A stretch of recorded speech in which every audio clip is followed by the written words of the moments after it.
چمن را کنی تماشا، گلای خندان شود نمایان، شبنم باران زند بر تو، چهچه بلبل میان بستان.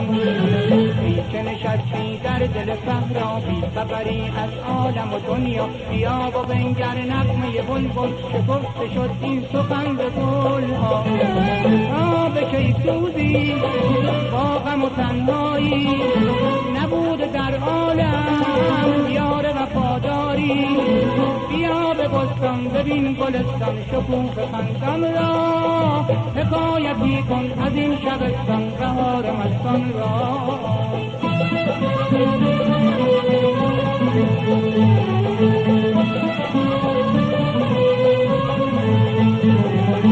تا به کی سوزی با غم و تنهایی، نبود در عالم یار وفاداری.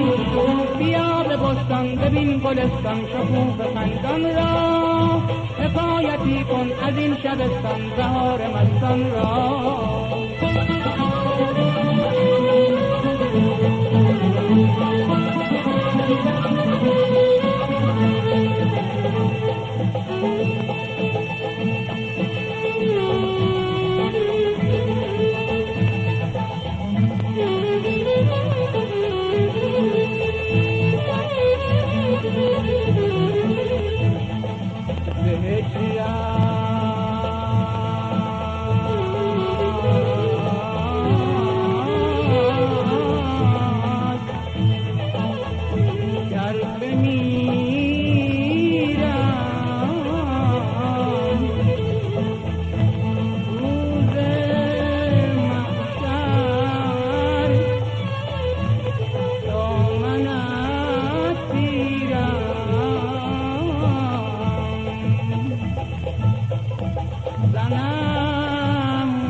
دشت چمن را کنی تماشا، گلای خندان شود نمایان، شبنم باران زند بر تو، چهچه بلبل میان بستان.